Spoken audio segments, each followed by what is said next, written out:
Alors, aujourd'hui, je suis à la baie. Je me trouve à la baie Elizabeth. C'est une chouette baie à Sydney. C'est une baie assez populaire parce que les gens s'y rendent pour nager. En effet, la baie juste à côté, la baie juste là, eh bien, c'est une baie plus de la marine. C'est-à-dire, c'est une marina. Il y a beaucoup de bateaux, mais tu peux pas vraiment nager. Il n'y a pas de petite plage. Ici, il y a une petite plage et c'est pour cela qu'il y a beaucoup de monde. C'est une baie assez populaire, mais une baie qui garde son charme. C'est un peu une baie où tu as l'impression d'être dans ton petit jardin à toi. Quand tu viens ici le matin à 6-7 heures du matin, tu peux te baigner.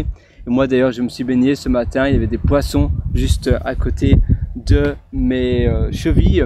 Quand j'allais dans l'eau, les poissons sont tout près.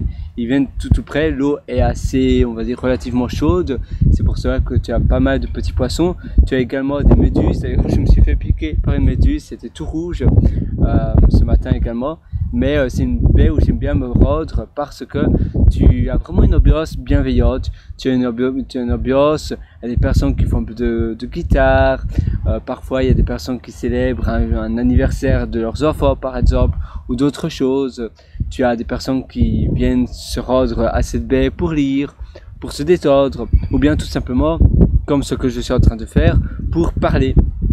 Et aujourd'hui, je voulais justement parler avec toi pour te partager les clés de bien se sentir. D'accord? Parfois, tu sais que surtout quand tu es salarié, tu te sens pas très bien. Tu te sens assez agacé parfois par l'énervement peut-être de ton manager ou bien par la pression qui est peut-être invisible, mais tu la sens cette pression. Elle n'est pas visible comme cela, comme s'il y avait quelqu'un qui regardait ce qui se passait derrière une vitre, mais quand tu travailles, quand tu es présent dans la société, eh bien tu sens une pression constante. Et ça, c'est vrai que ça agace, ça joue un peu sur les nerfs et c'est pas amusant. Et à un moment donné, tu bouillonnes et puis après tu vas exploser. Tu as parfois un peu d'agacement. Parfois, tu te sens simplement pas très bien, c'est un mauvais jour, tu as mal à la tête et tu associes cette journée-là en tant que mauvais jour.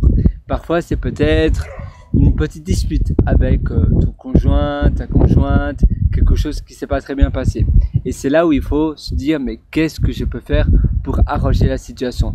Qu'est-ce que je peux faire pour rétablir tout cela? Pour reprendre le dessus et pour éviter que ces choses embêtantes, ces choses négatives se reproduisent encore dans le futur. Parce que on a tous qu'une seule vie et bien aimer notre vie, avoir une vie qui est détendante, qui te permet de te détendre et de bien te sentir, c'est le plus important. Avoir un petit moment cocoon par exemple, avoir un moment tout simplement où tu restes émerveillé, un peu comme si tu étais encore un enfant de 3, 4, 5 ans. Tu es émerveillé par les petites choses et surtout les choses les plus simples. Et c'est ça qui va te rendre enthousiasme, c'est ça qui va te rendre bien et surtout c'est ça qui va te rendre créatif. Si on se sent pas très heureux, si on se sent pas très bien, eh bien c'est un problème et c'est ça que tu dois résoudre.